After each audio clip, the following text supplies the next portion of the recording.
بسم اللہ الرحمن الرحیم۔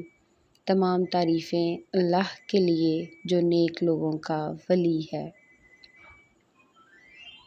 کہتے ہیں کہ حکیم لقمان کے پاس عقل آئی تو انہوں نے پوچھا تو کون ہے اور کہاں رہتی ہے؟ عقل نے کہا میں عقل ہوں اور انسان کے سر میں رہتی ہوں۔ پھر شرم آئی تو لقمان نے اس سے پوچھا تو کون ہے اور کہاں رہتی ہے؟ اس نے جواب دیا میں شرم ہوں اور آنکھوں میں رہتی ہوں۔ اسی طرح محبت آئی، اس سے پوچھا حکیم لقمان نے تو کون ہے اور کہاں رہتی ہے؟ اس نے جواب دیا میں محبت ہوں اور انسان کے دل میرا مسکن ہے۔ اب تقدیر آئی تو اس سے بھی پوچھا کہ تو کون ہے اور کہاں رہتی ہے؟ تقدیر کہنے لگی میں تقدیر ہوں اور انسان کے سر میں رہتی ہوں۔ لقمان نے کہا وہ تو عقل کا نشیمن ہے۔ عقل بولی جب تقدیر آتی ہے تو میں رخصت ہو جاتی ہوں۔ اب عشق آیا، اس سے دریافت کیا گیا تو کون ہے اور کہاں رہتا ہے؟ جواب ملا میں عشق ہوں اور انسان کی آنکھ میں رہتا ہوں۔ لقمان نے کہا وہاں تو شرم رہتی ہے۔ اس نے جواب دیا جب عشق آتا ہے تو شرم چلی جاتی ہے۔ آخر میں لالچ آیا، اس سے بھی پوچھا تو کون ہے اور کہاں رہتا ہے؟ جواب دیا میں لالچ ہوں اور انسان کے دل میں رہتا ہوں۔ لقمان نے کہا اس جگہ تو محبت رہتی ہے۔ تو لالچ نے جواب دیا جب میں آتا ہوں تو محبت چلی جاتی ہے۔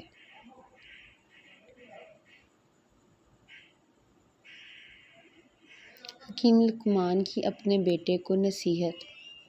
عبادت کے وقت اپنے دل کو قابو میں رکھنا۔ جب دسترخوان پر بیٹھو تو اپنے پیٹ کو قابو میں رکھنا۔ کسی کے گھر جاؤ تو اپنی آنکھوں کو قابو میں رکھنا۔ کسی محفل میں بیٹھو تو اپنی زبان کو قابو میں رکھنا۔ اللہ اور موت کو ہمیشہ یاد رکھنا۔ اپنی نیکیوں کو اور دوسروں کی برائیوں کو بھلا دینا۔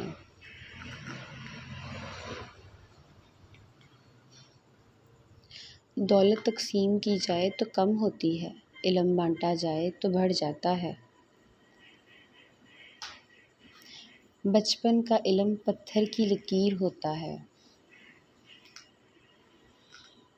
برے دوستوں سے بچو کیونکہ وہ تمہارا تعارف بن جاتے ہیں۔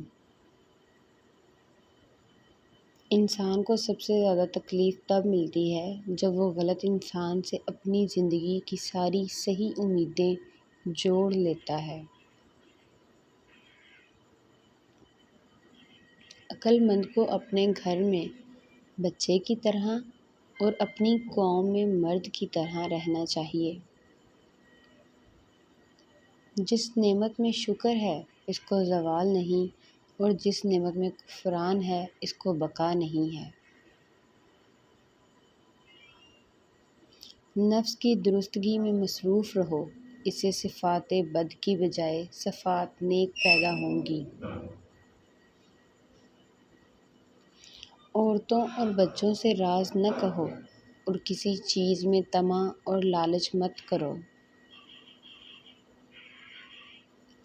جب خلقت کے پاس جاؤ تو زبان کی نگہداشت کرو۔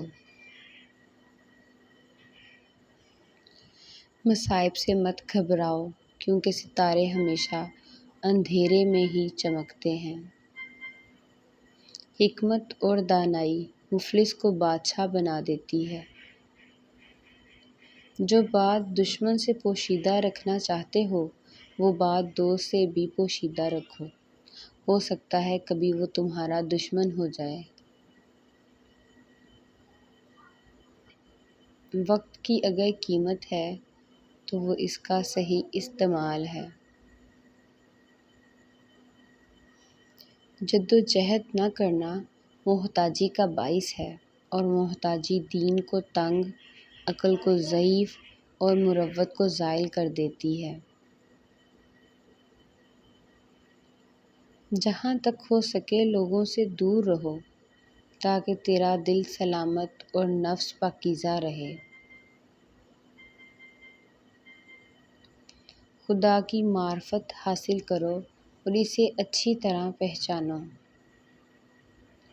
جو بات کسی سے کہو اس پر خود ہی عمل کرو۔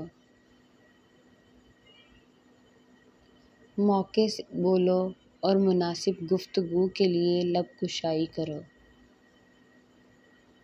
ہر قسم اور طبقہ کے لیے لوگوں کو پہچانو اور ان کے ساتھ مناسب برتاؤ کرو۔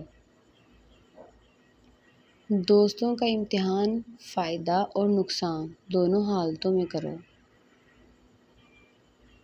نافہم عورتوں پر بھروسہ مت کرو۔ ہر شخص کو اس کے ہنر و جوہر کے مطابق جگہ دینی چاہیے۔ زیادہ سنو اور کم بولو۔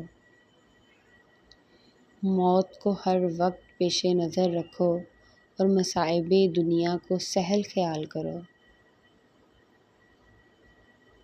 کمینوں کے مقابلے میں خاموش رہا کرو۔ جاہل لوگوں سے کم ملو ورنہ وہ تجھے بھی جاہل بنا دیں گے۔ خدا کے واسطے جو کام کرو اس میں بندوں کا خوف نہ کرو۔ اگر لوگ تمہیں میں ایسی صفات بیان کریں جو تم میں نہیں تو مغرور مت ہو، کیونکہ جاہلوں کے کہنے سے ٹھیکری سونا نہیں بن سکتی۔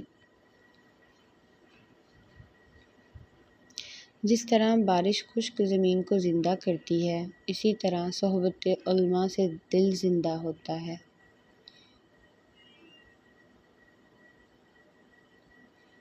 عقل ادب کے ساتھ ایسی ہے جیسا کہ درخت ثمر کے ساتھ، اور عقل بغیر ادب ایسی ہے جیسا کہ درخت بے بر۔ دوستی حق کو سرمایہ نجات خیال کر کہ بغیر سرمایہ کچھ فائدہ نہ ہوگا۔ بد نیت صحبت سے بچو کہ ان کی صحبت سے سوائے رنج کے کچھ حاصل نہ ہوگا۔ جو بات تم نہیں جانتے منہ سے نہ کہو، اور جو جانتے ہو اسے مستحق کو بتانے میں دریغ نہ کرو۔ اگر کوئی کام کسی کے سپرد کرے تو دانا کے سپرد کر، اور اگر دانا میسر نہ ہو تو خود کرو ورنہ ترک کر دو۔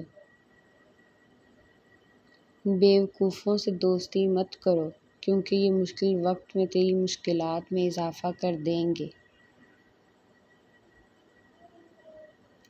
لالچ مت کرو اور جتنا اللہ نے دیا اس پر قانع رہو۔ صحت اللہ کی بہت بڑی نعمت ہے، اس کی قدر کرو۔